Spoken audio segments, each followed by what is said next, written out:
Good evening. Welcome to CFA Society Hong Kong's Presidential Moment. I'm Matthew Chan, Managing Director of the Society. Following last year's success, it is my pleasure to welcome you to the Presidential Moment 2024 webinar. Today, we have the privilege of hearing from Mr. Ballou, an award-winning author of Plunder, private equity's plan to pillage America, who will share a short presentation with us on the inner workings and profound impact of private equity firms, particularly how these firms have leveraged their influence to the detriment of the broader economy. Following Brandon's presentation, we will transition into a thought-provoking fireside chat with Dr. Alvin Ho, President of CFA Society Hong Kong. This fireside chat will provide a platform for critical analysis and exploration of potential solutions to the challenges posed by the private equity industry. But before we start, allow me to quickly walk through some housekeeping rules. We exercise Chatham House rule, so please note that participants are free to use the information received, but neither the identity nor the affiliation of the speakers, nor that of any other participants may be revealed. In addition, the content of this event is for information purposes only, and is not intended to be investment recommendations. Also, we value your input, so therefore a feedback form will be sent to you after the webinar. Do spend a few minutes to share with us your comments. Our speakers will answer your questions during the Q&A session, so please use the Q&A box to input your questions during the webinar. Okay, now without further ado, let me pass it over to Alvin. Thank you. Thank you, Matthew. Thank you. Good evening, everyone. Good morning, Brandon. It's my pleasure to be here to be the main host and moderator of today's webinar. In the next hour or so, we will divide the webinar into three parts. First, we will have Brandon, the speaker, to do a little talk to introduce his work and his recent latest observations. Secondly, to make the sessions more interactive, I'll jump in and do a little Q&A with Brandon just to make the event slightly more livelier. Here, I'll be joined by Ms. Janet Wong. Put up your hand, Janet. A member of the Society and a volunteer in our recently formed Alternative Investment Interest Group. Janet obviously represents the newest crop, the CFA member community in town. So she'll probably raise some interesting and challenging questions to Brandon, representing the Gen Z generation. Third part will then be the Q&A from the floor. I'll pick up the questions from the text box on the screen. And hopefully, together with Brandon, we'll be able to address as many questions as we can. So now, let me introduce Brandon, our speaker today. Brandon is the author of the book Plunder, Private Equity's Plan to Pillage America. Brandon serves as a special counsel for private equity in the Justice Department of the US government. He previously worked in private practice. His work appeared in New York Times, The Atlantic, and The Nation, etc. Brandon has graduated from Stanford Law School, as well as from Columbia University. So Brandon, I'm sure the audience are very eager to listen to your talks directly. But before that, I want to really sort of ease everyone into the discussions and mention about this voluminous book. This book that I'm having. It's really a big volume. This is about 350 pages, of which 100 pages are footnotes. And the fonts in these footnotes is half the size of the main body. The fonts in the main body. I'm not sure how you can write. How do you do that? I mean, it's so many pages, so many words, and that's an awful lot of work. And that's actually not my question.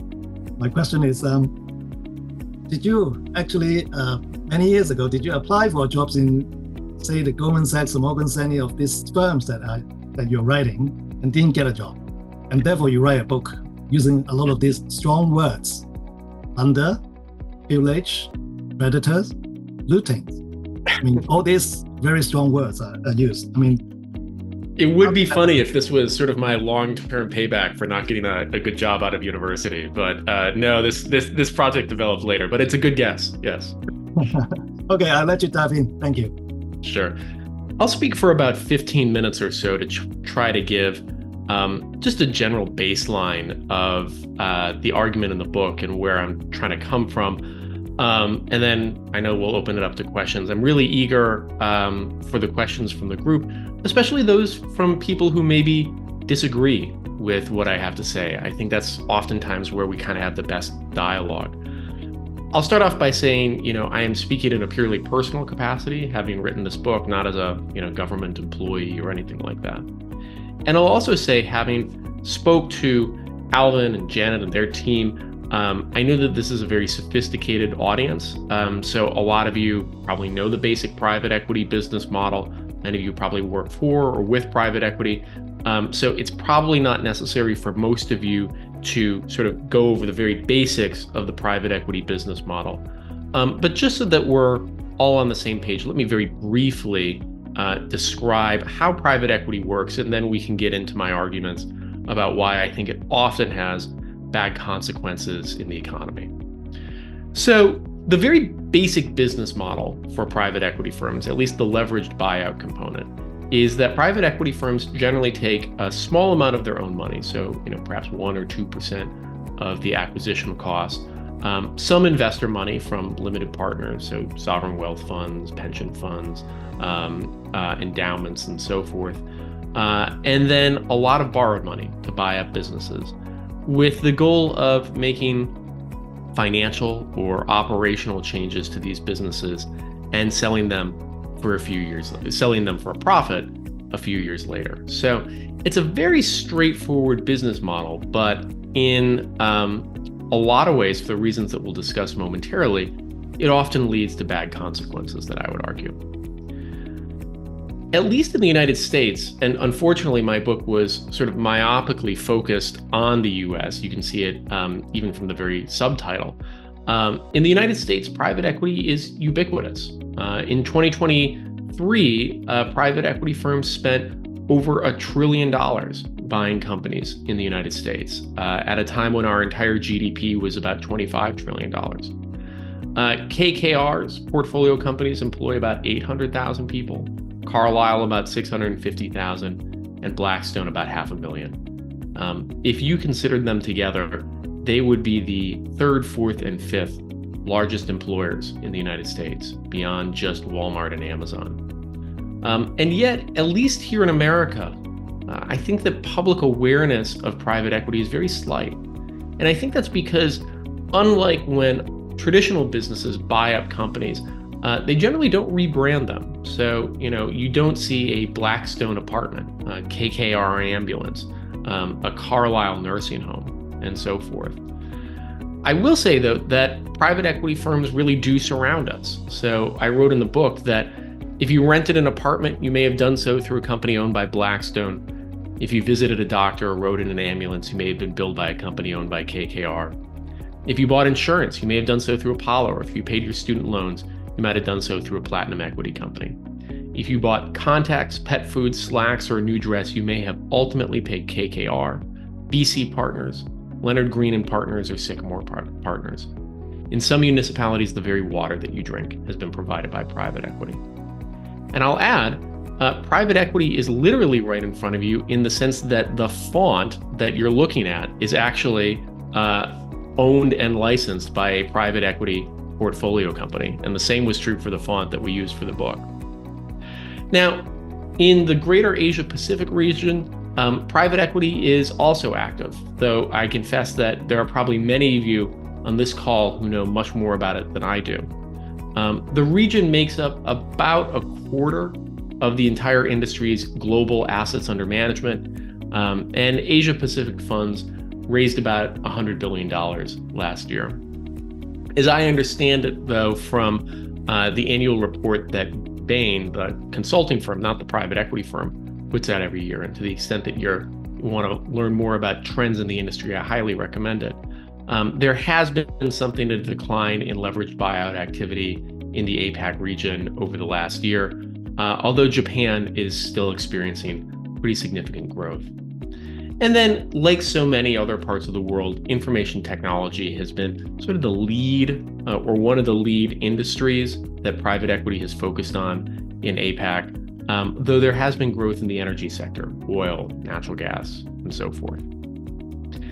Now, I said that private equity, at least I would argue, often leads to bad consequences. And just to give you a sense of some of the headlines that we see here, private equity firms, when they buy portfolio companies, those companies are 10 times as likely to go bankrupt as companies that aren't owned by private equity firms. And that's true even when you control for the kinds of companies that private equity firms buy.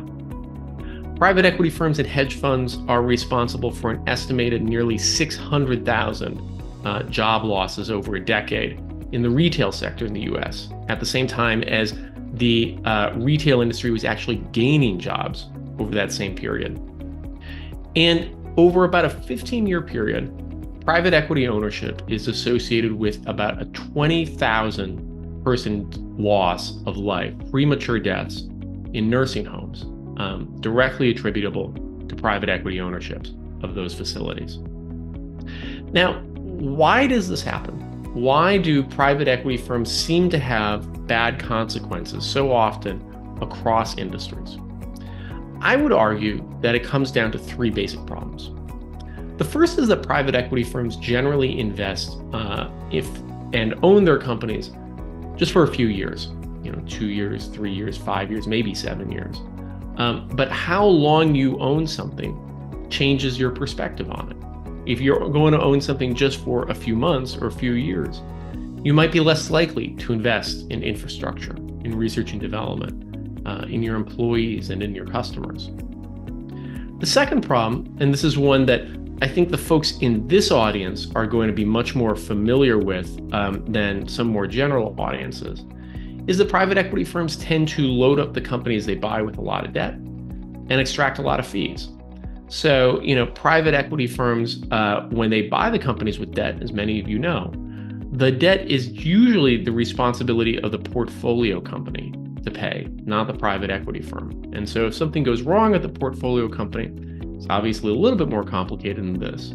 But oftentimes, if something goes wrong, the private equity firm can walk away without serious liability for paying back the debt. And at the same time, private equity firms are able to extract fees from the companies they own and manage. So management fees, which are fees for the privilege of being owned by the private equity firm. Transaction fees, which are paid when the company does sale leasebacks or otherwise does big deals. And the challenge that you have with these fees is that, as many of you know, private equity firms like hedge funds and other financial institutions tend to be compensated on a 2 and 20 model. They get 2% of the assets under management, 20% of the profits after they reach a certain threshold.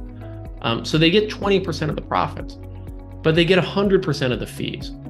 And so what that means is sometimes there is an incentive to extract money out of business because you get 100% of that, rather than try to make the business profitable because you only get 20% of the profits. That doesn't always happen, but it does happen sometimes. And then the third thing, and this is the part that really interests me the most as a lawyer, and I'd be curious because I genuinely don't know the answer, how this compares to some APAC countries, but here in the United States, private equity firms are enormously successful at insulating themselves from the legal consequences of their portfolio company's actions. So what that means is, if something goes wrong at a private equity firm portfolio company, it will often be very hard for anybody to successfully sue the private equity firm for what happened, even if the private equity firm is directly or indirectly responsible.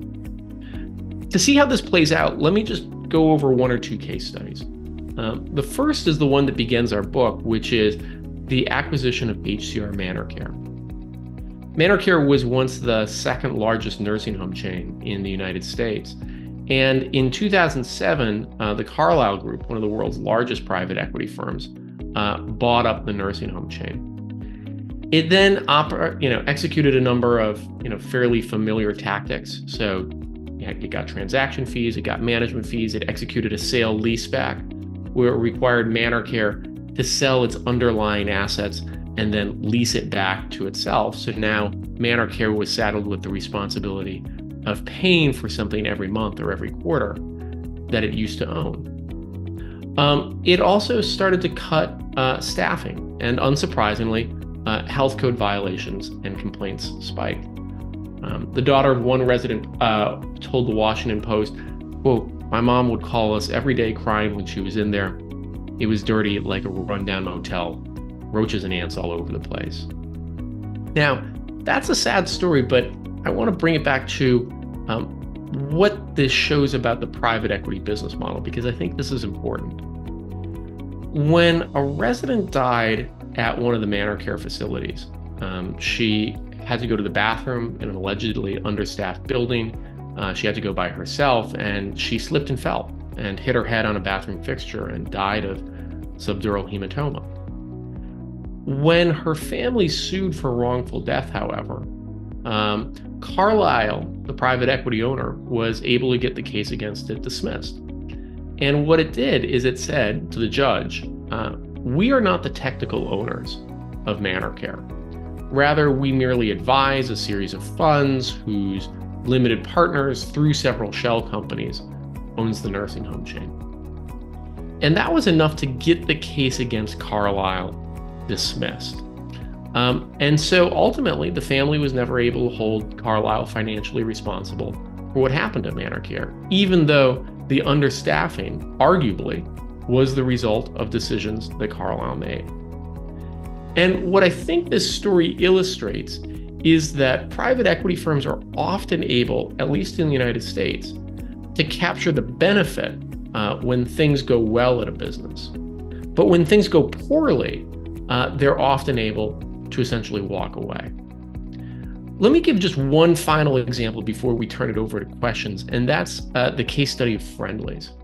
And what I think this story shows is that oftentimes, private equity firms, their real expertise, at least in the United States, is less about making big, informed operational changes at businesses, and more often making legal or financial ones that are really smart, but don't necessarily improve the business and can sometimes hurt it.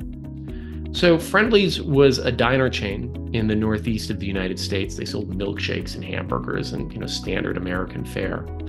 The chain was sold, it began during the Great Depression. It was sort of an institution in the United States.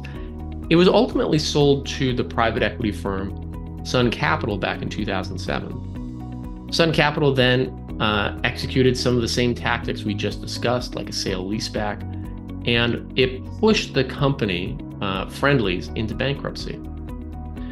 But the interesting thing was, Friendly's wasn't just owned by Sun Capital. Sun Capital was also the company's largest lender. And if you're familiar with sort of the bankruptcy process, again, in the United States, it's a little bit like an hourglass where you have the owners at the top and the lenders at the bottom. And through the bankruptcy process, sort of the two sides switch, and oftentimes the lenders become the owners. And what was interesting was that by being both the owner and the lender to Friendly's, Sun Capital was able to sell the company from itself to itself. And the reason that it executed such a complicated transaction there was that in doing so, it was able to offload the retirement and pension obligations that Friendly's had to employees and retirees. It was able to offload those obligations onto what's called the Pension Benefit Guaranty Corporation, which is a quasi-government agency here in the United States that handles insolvent pensions. And so the result of all of these sort of complicated machinations was that Sun Capital was able to keep control of Friendly's without any of the obligations to its employees or retirees.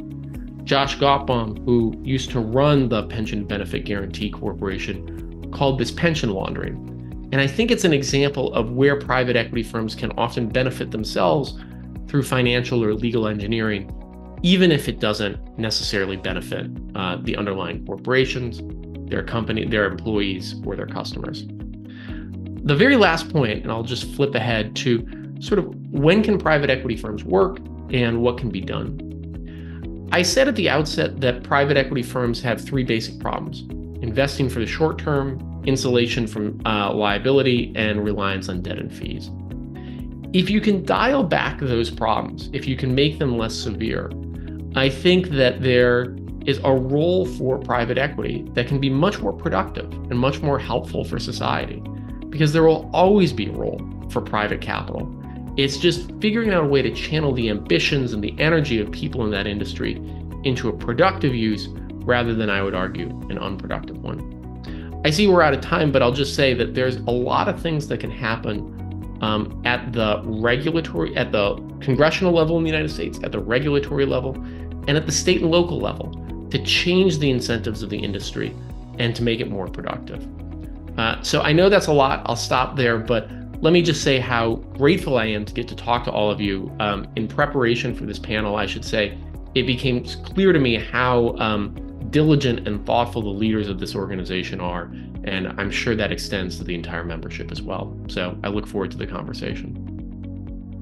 Thank you, Brendan. Thank you. Excellent summary and introductions to the work. We haven't been able to be fair to your work. I mean, 15 minutes is really, we just touch on the very surface of your work. So thank you for spending the time with us. Folks on the line, you can start, while your brain is absorbing what Brendan has just said, I will start off with a few questions so that you can continue to type your questions.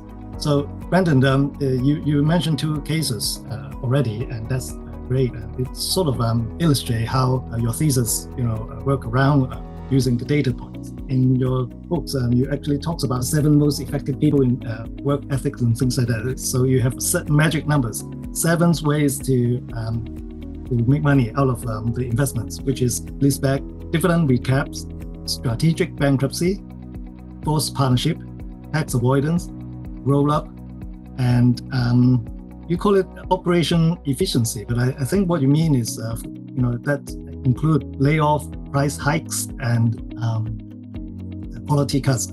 It seems to me a better, it's me putting words in your mouth, immoral efficiency would probably be my take. So of these 7 scenes, which one or 2 of these do you think it's really hurting and gets the gist out of it? Sure. It's hard to pick. We already talked about sale leasebacks, which I wouldn't say are in every case a problem, but I think oftentimes can be, especially when you have an owner that is really going to only be invested in the business for a few years.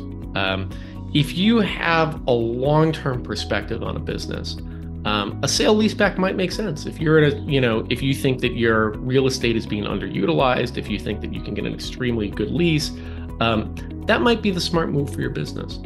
But oftentimes I think a private equity firm will come in, buy up the business, and then execute a sale leaseback. Again, just to set a baseline here, that's where you sell the underlying real estate that the company owns and then require it to lease it back to itself.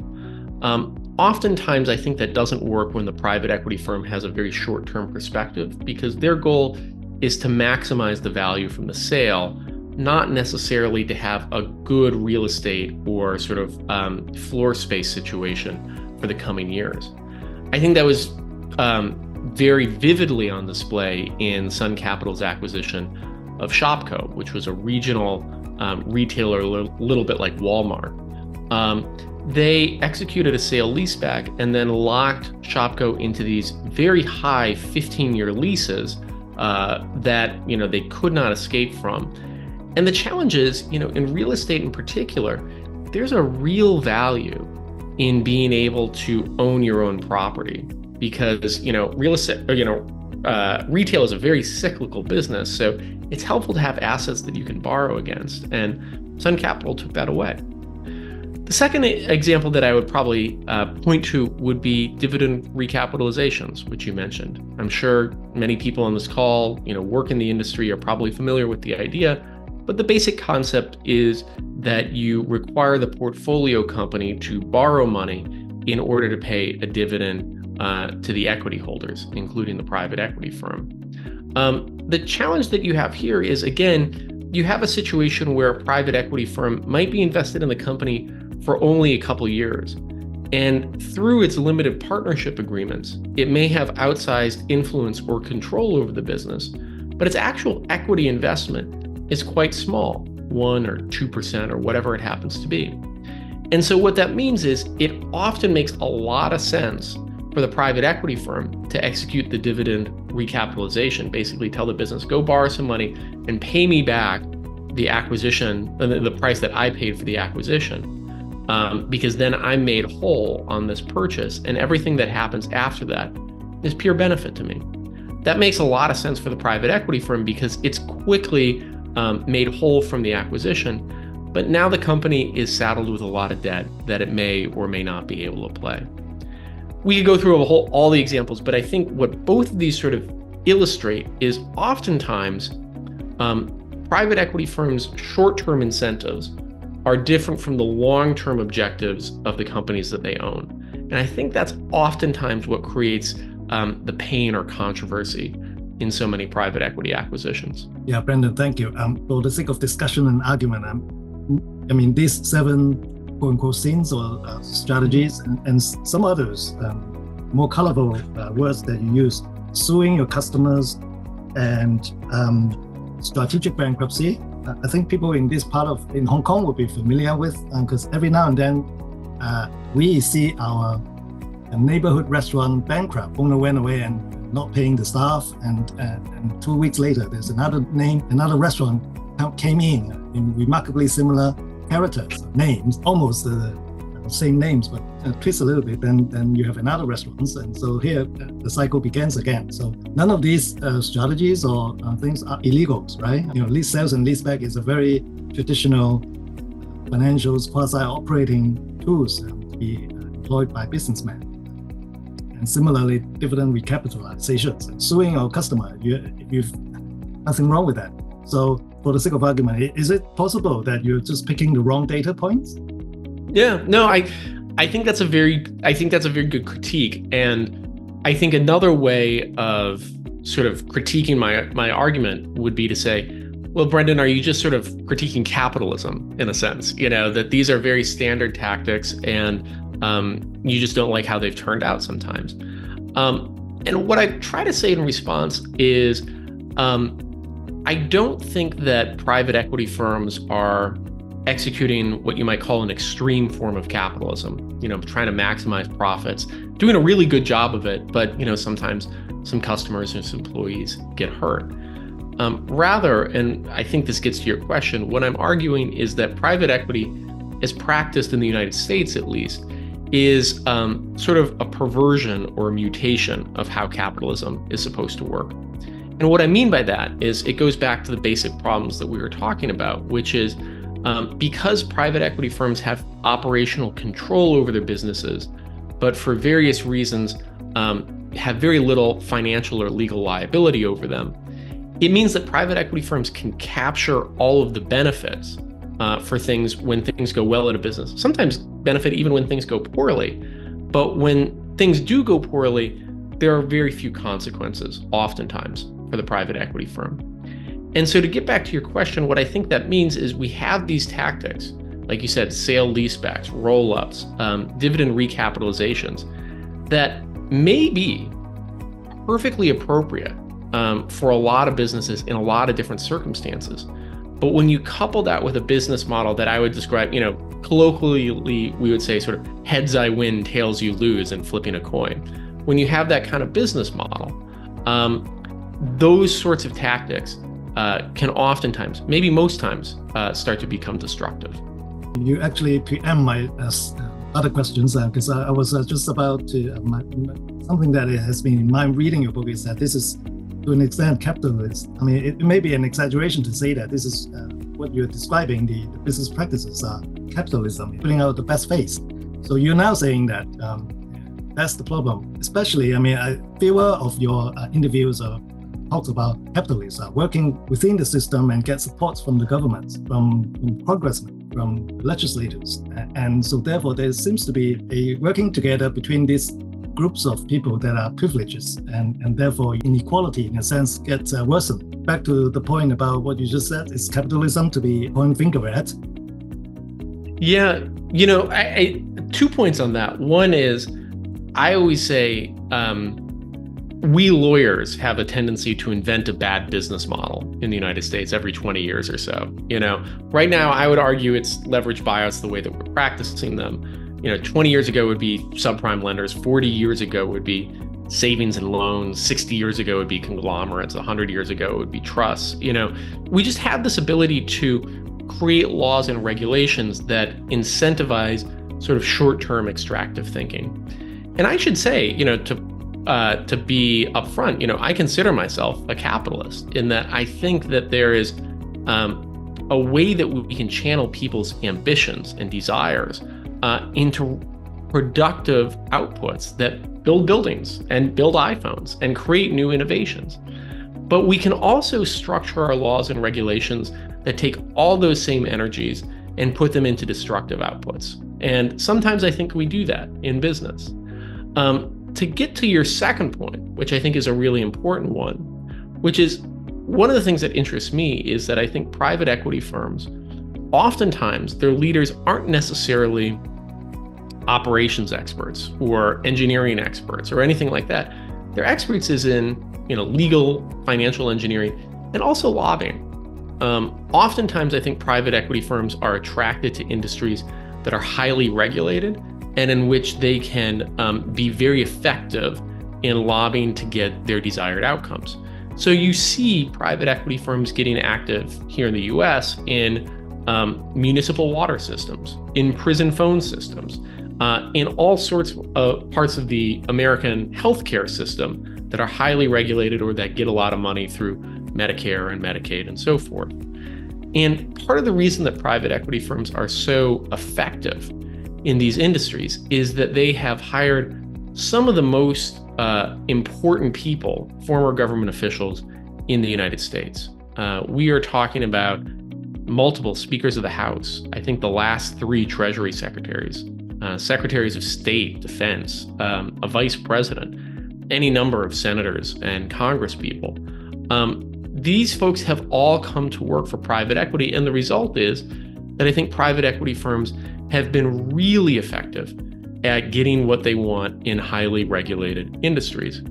And so I would argue that that is not how we want capitalism to work, in that we want it to be a level playing field for everyone, rather than one in which people, who have the right connections can get the regulations that they desire.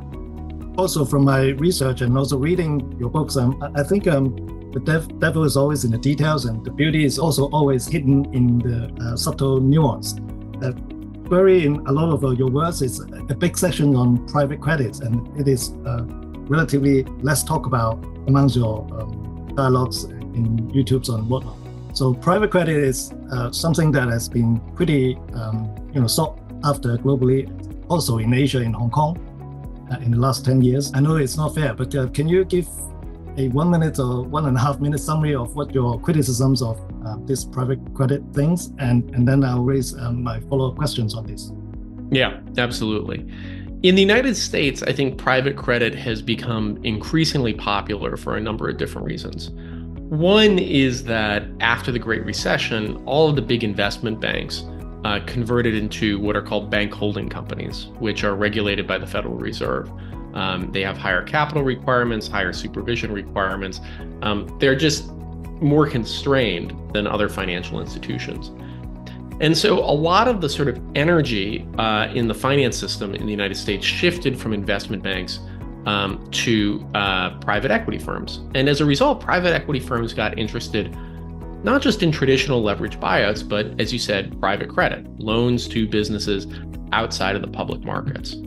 I think private credit took off in part through a series of deregulations that began in the George H.W. Bush administration, I believe, Clinton administration, George W. Bush administration, and Obama administration, that essentially made it far easier to offer and syndicate private loans outside of the public markets. At the same time, the regulations around public companies became a lot higher. And the result is, because it's now easier to raise money on the private markets and harder to raise money on the public ones, is I think that there are about half as many publicly traded companies in the United States as there were 10 or 15 years ago. It's just a sea change in how money is spent and raised. The basic concern that I have is it's almost definitional to how private credit works, which is that it's private, it's less transparent. And one of the concerns that I've heard is that a lot of private equity firms or financial firms that are engaged in the private credit business are now making loans, syndicating those loans, but in doing so, relying on ratings agencies that are, not the name brand ratings agencies that you've heard of, but lesser ones in order to get AAA or investment grade ratings. And so the concern is you have this growing part of the finance industry that's largely opaque, very hard to know. And we're getting anecdotal evidence that folks might be relying on less than reliable ratings agencies. This is exactly the kind of thing that we saw happen in 2007, 2008. Although I don't want to overstate my case, the private credit industry is a lot smaller than the housing industry in the United States. But the same basic challenges in terms of secrecy, lack of transparency, I think are the same. And so for that reason, I'm very interested to see how the industry develops over the next few years. It's unfair to you, as I said. I mean, you have big sessions and a lot of data points about that, and so you can't really sort of summarize it in 2 minutes, but you did that just now. So thank you for that. My follow-up question is, do you think it's a time-clicking bomb waiting to be exploded? And according to, what you say is, truly happening, it's raising more money in certain years than IPO monies in the States. So you're just being modest in saying that it might not be a big hole, but in fact, if for a number of years it's bigger than the IPO proceeds, the problem could not be a small problem. Yeah, I can't, I'm not a financial expert, so I'm not in a position to say if it's sort of the next financial crisis. I'll just say that, I've talked to people who have sort of raised that concern, and it'll be very interesting to see what happens. I do think that, there's obviously across the private equity industry, now the largest private equity firms describe themselves as alternative asset managers because leverage buyouts just make up a part of their business now. It is interesting to see the extent to which rising interest rates, challenges in the commercial real estate sector and so forth put pressure on these firms, and whether that's just sort of the normal ups and downs of the economy or if it's something more systemic is obviously something we'll see in the next few years. So you didn't have much time to talk about what can we do in your introduction. So how can young professionals or just professionals advocate for fairer practice within the organization or industry that are heavily influenced by private equity or even private credit? So what can they do? Yeah, it's a great question. And I confess, because I'm so narrowly focused on the United States and so much of my work, I can be less helpful on sort of the international story here. But I will say part of, to the extent that I'm trying to highlight challenges with the private equity business model, there are a number of organizations that are working on that here in the US that it might be useful just to subscribe to their newsletters, just to see what's going on and to get educated. So I'll mention Americans for Financial Reform, American Economic Liberties Project, and the Private Equity Stakeholder Project are three groups that are doing really interesting work and are a good way to get educated. I think in terms of sort of our own work, what we do as professionals, I don't think that there's a single person in the United States or in the world that, maybe I shouldn't say a single person, but there are very few people in the world that wake up wanting to destroy a business or to, bankrupt somebody or to make a company work less well. But sometimes we have legal and regulatory incentives that encourage short-term extractive thinking. And so to the extent that we as professionals are thinking about how can we make the economy better, more functional for everybody involved, I think it's helpful to think about how can we encourage companies and investors to think for the long term and to take responsibility for their actions. whether, I was talking with a company that does executive placements for private equity executives. And they're thinking for themselves about what can we do to encourage responsibility in this business. And I was saying, how can we get folks that are coming into private equity to think about, not just the 2-year plan for a business, but the 20-year plan. And maybe that's not possible. But to the extent that we can be doing that as professionals, I think it will certainly help. Since your publications of the books, which was earlier last year, I think there are more private equity listing, suggesting that they seems to be still going strong and listing and getting more money under their asset management and things like that. Although, a listing, it's, the money goes to the management company and do some more things and perhaps raise some more funds. So it's a different sort of ball games. But there certainly seems to be getting stronger and stronger. So this may not be the trends that you like. Is it right? Well, whether or not I like it, it does seem like an inevitability. I think the phrase that I used, and maybe it was a little cute in describing the book, was I was saying that private equity was going to reshape the economy in this decade the way that big tech did in the last decade and subprime lenders did in the decade before that. I think that private equity is a economy transforming force, and so it shouldn't be surprising that it continues to grow. I think to the extent that, I'll even put it this way, I'm not even particularly concerned about the size of the private equity industry, in that I think all the same money diverted to more productive uses, or to get private equity firms to take more responsibility and to think for the long term, can be a productive part of our economy. But I will say that getting to that point is not going to be possible without sort of concerted action. Private equity firms aren't going to, the executives at these firms aren't just going to read my book and say, gosh, Brendan was right, we've been doing it all wrong and we got to change things. I think it'll change if we have regulators, but also, again, I keep saying this, I apologize for focusing sort of narrowly on my country, but thinking about state and local legislators and regulators to take action here. I think that's how we will make private equity a more productive part of the economy. And just to build on that, expand that just very briefly, what I mean by that is states could say, a New York, California, Minnesota, whatever it happens to be, could say, okay, private equity firms, you can buy businesses in our states, in our jurisdictions. But if you do, and you execute a sale leaseback or a dividend recapitalization or a roll-up, and within a few months, people lose their jobs, well, then we're going to make sure that they can hold you responsible for their financial losses. And that's really no different than how corporate law is supposed to work. The decision maker for a company is the one that's supposed to be the one that's held responsible. But the way that our laws are interpreted right now, that doesn't necessarily happen. And so I think if we have states and localities take action here, whatever the size of the private equity industry, I think we can make it more productive.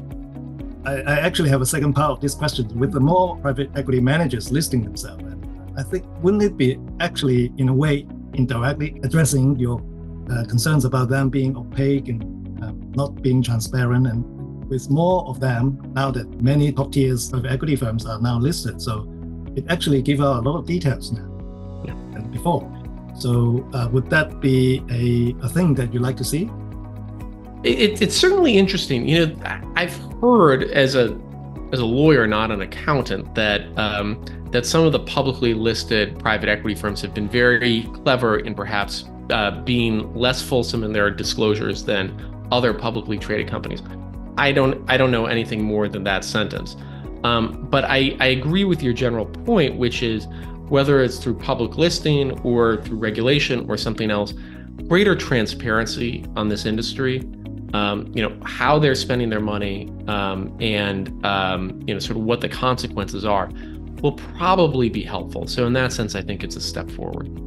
Okay, let's move on to the questions people raise. I see that there's this objections. I think, Brendan, you like to hear objections. So this is one. This person is asking, would you mind sharing any statistics of percentage of deal size weighted to consider the abusiveness of the situation that you're describing.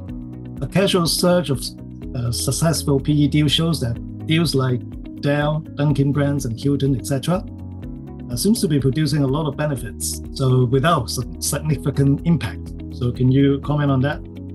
Yeah, no. So, I mentioned at the outset, it's a great question, and it's nice when people are sort of putting pressure on my thesis here. So I mentioned at the outset the statistic that private equity firm portfolio companies are about 10 times as likely to go bankrupt as non-private equity owned companies. So that study suggested that over a 10-year period, I believe, non-PE owned businesses were generally had about a 2% bankruptcy rate, whereas private equity owned ones had about a 20% bankruptcy rate. Now, 1 out of 5 companies going bankrupt, that's not a certainty of failure, it's just a minority, but that is a significant increase. And the authors of that study did try to control for the kinds of companies that private equity firms buy, because the rejoinder to that study, of course, would be that private equity firms gravitate towards companies that are in distress, and the authors of that study tried to account for that. I think it's an interesting question about whether some of these larger deals are more or less successful. You mentioned Carlyle's acquisition of Dunkin' and so forth. There are certainly large deals that I think at least have been reported to be successful. There have also been large deals that sort of blew up. The KKR, Bain and Vornado's acquisition of Toys R Us, for instance, was probably one of the largest retail acquisitions of a private equity firm by a private equity firm.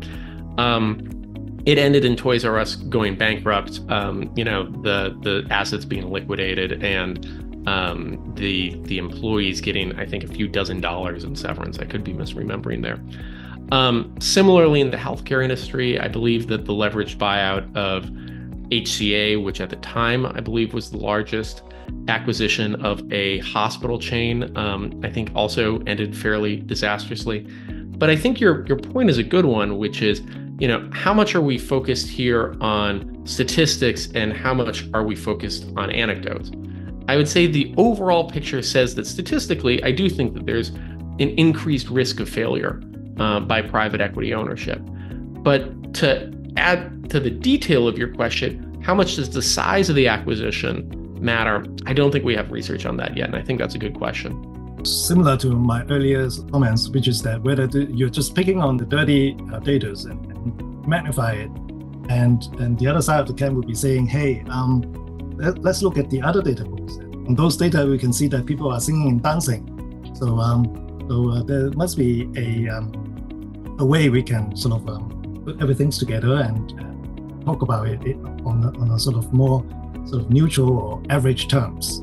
You're quoting a research about bankruptcy that's in the footnote. So the questions, people who ask that question can get hold of a book and study the footnotes and get to the source of it. The next question also lay the limelight on you, Brendan, which is that the regulations. So the question is by Anthony Yao. And so Anthony is asking that, why do you think that the regulator has not started regulating PE business? As you were suggesting that they are not really sort of adding real business value to improve the business, rather they're just the cases that you were describing is suggesting that they're being legally and financially clever.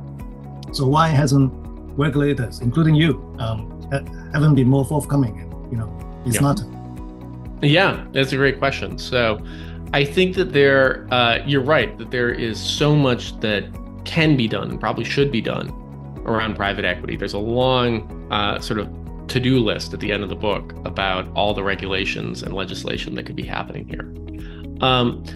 I will say that there has been some encouraging signs about regulation, especially in specific industries. So I mentioned earlier that private equity firms have gotten very active in prison phone calls. So if you're going to make a call from a prison, oftentimes it could cost $15, maybe even $20 for a 15-minute phone call, which is extremely expensive. Private equity firms got in the business of buying up the companies that provided those phone systems. Well, thanks to the concerted advocacy of a handful of people, state and local legislation was passed to cap the price of phone calls, and eventually Congress passed legislation to allow the FCC to regulate interstate prison phone calls like this, which is really an extraordinary step forward. Similarly, we were talking about nursing homes earlier. The Department of Health and Human Services in the United States has issued a rule or has proposed a rule to finally set a national standard for minimum staffing criteria in nursing homes to say, okay, every patient is guaranteed a certain number of hours of care per day. And that's a huge step forward. Now, I think what's interesting about those two examples is that they are industry specific. Oftentimes, I think it's a little harder to pass legislation or to push regulations that are sort of more generically about private equity. There's been a lot of discussion of, what we call the carried interest loophole. It has been very hard to pass legislation to address that, despite the fact that the last 3 presidents have all tried to do so.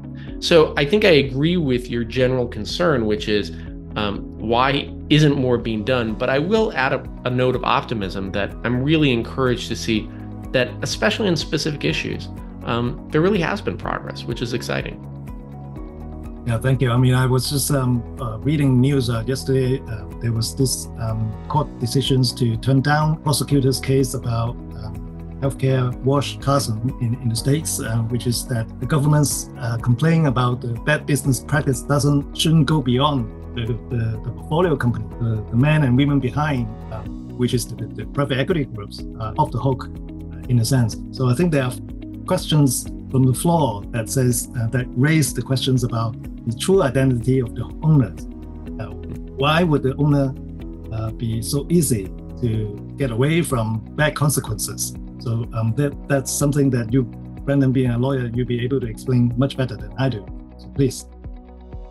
Just very briefly, independent of that specific case, it's probably easier for me to talk about the Manor Care case just because that got resolved. Generally, I think most countries have some variation of this doctrine of corporate veil piercing, the idea that a corporation can be held responsible for its actions, but its individual investors cannot. And that as a general concept makes a lot of sense in that, you want investors to be able to put in money knowing that they're not going to lose their house if the company that they don't have control over does something crazy.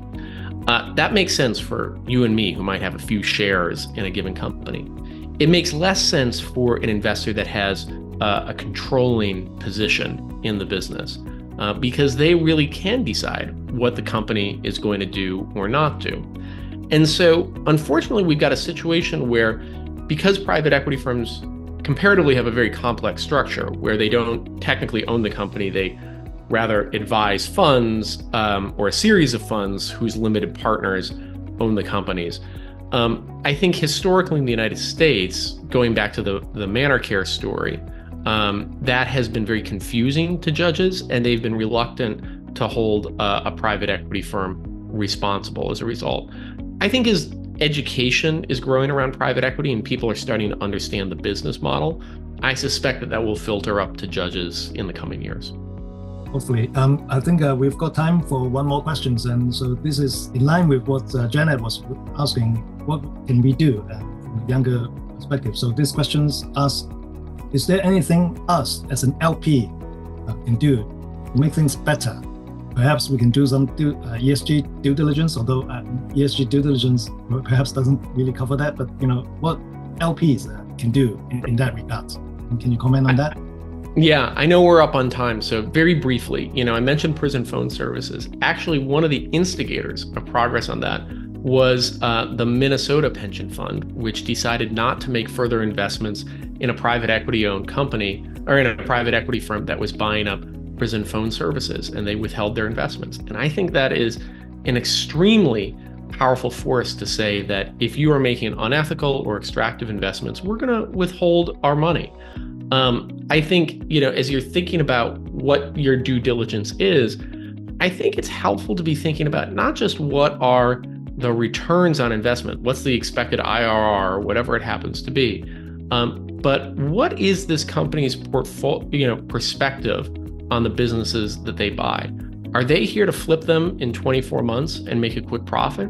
Or are they investing for the long term, for 7, 8, 9, 10 years, and really trying to make true operational changes that'll last for the long term? Those are things that LPs can ask about. And I think if they do, they can have a big impact on the industry. Final questions. Are you getting any calls from the high powers, from the untouchables? No, it's funny. I've been to some conferences with private equity firms, and in the public sessions, they disagree with me and say, "Oh, Brendan, you're wrong about this, that, and the other thing." But on the plane ride back or after the session, this is true. They've kind of said, "Well, I disagreed with you about this, but you're actually kind of right about this thing," and stuff like that. So I think that there's some agreement within the industry, and also, at least maybe at an individual level, a desire to make the industry a little bit more responsible. Well, with that, thank you. Thank you, everyone. Thanks for attending this and raising a lot of interesting questions. I hope, Brendan, you've also got some inspirations from the question from the floors. I think Brendan has a full day of agenda in front of him. So are you taking a train to Boston this time? Well, I got to get to work. Yeah. So thank you so much. This was such a wonderful and thoughtful conversation. I'm very grateful. We look forward to seeing you at another events that we keep pushing out. And so this is a time for CFA members to renew their memberships and to enjoy the benefit of having high quality speaker like Brendan. So thank you for your spending time with us tonight. Thank you.